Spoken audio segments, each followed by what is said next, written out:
ஒரு அடிமை அரபு நாடுகளினுடைய தெருவில் ஒரு அடிமையானது விற்கப்பட்டு கொண்டிருக்கின்றான். பொதுவாக அரபு நாடுகளில் அந்த காலத்தில் அடிமை வியாபாரம் ரொம்ப கொடிகட்டி விளங்கியது.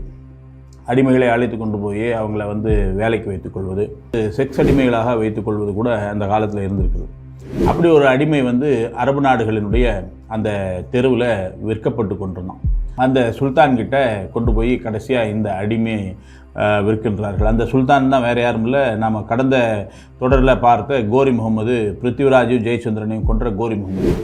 அது சரிங்க, இந்த அடிமைக்கும் கோரி முகமதுக்கு என்ன சம்பந்தம்? அடிமையை பற்றி நீங்கள் ஏன் பேசுகிறீங்க அப்படின்னு நீங்கள் கேட்கலாம். அடிமைகளின் ராஜ்யம் இந்த பாரத நாட்டில் தொடங்கியது. இந்த அடிமை தான், இந்த விற்கப்பட்ட அடிமை, அவன் பேர் தான் குத்புதீன் ஐபக். இந்த குத்புதீன் ஐபக் தான் கோரியினுடைய ஆட்சி காலத்திற்கு பிறகு கோரி இங்கே படையெடுத்து இங்கே பிருத்திவிராஜையும் அதன் பிறகு ஜெயச்சந்திரனையும் கொன்றுவிட்டு இங்கேருந்து செல்லும்போது அவனுடைய நம்பிக்கையை பெற்றவனாக இந்த குத்புதீன் ஐபக் இருக்கிறான்.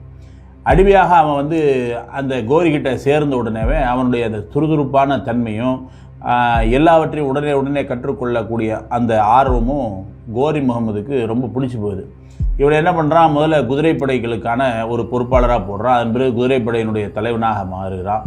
கொஞ்சம் கொஞ்சமாக தன்னுடைய அந்த போர் திறமை, அவனுடைய அந்த வீரம், மற்றவைகளெல்லாம் கோரி முகமது ரொம்ப பிடிச்சி போகுது. கோரி முகமது என்ன பண்ணுறான், அங்கே கூட்டிகிட்டே வரான். இங்கே பாரதத்தை நோக்கிய படையெடுப்பில் கூட வரக்கூடிய முக்கியமான ஒரு நபராக இருக்கின்றான். முக்கிய படை தளபதிகளில் ஒருத்தனாகிறான். அந்த சுல்தான் கோரி முகமது இவன் பேரில் வைத்த நம்பிக்கையை கொஞ்சம் கூட பொய்க்கவே இல்லை. யார்? அடிமை குத்புதீன் ஐபக். குத்புதீன் ஐபக் என்ன பண்ணுறான், மிகப்பெரிய சிறந்த போரை செய்கிறான். பிருத்திவிராஜை எதிர்த்து போடக்கூடிய போராக இருக்கட்டும், அல்லது ஜெயச்சந்திரனை எதிர்த்து போடக்கூடிய போர்லேயும் மிகப்பெரிய தீரத்தையும் வீரத்தையும் காண்பிக்கிறான். இதனால் கோரி முகமதுடைய மனதிற்கு உகந்தவனாக மாறிவிடுகிறான்.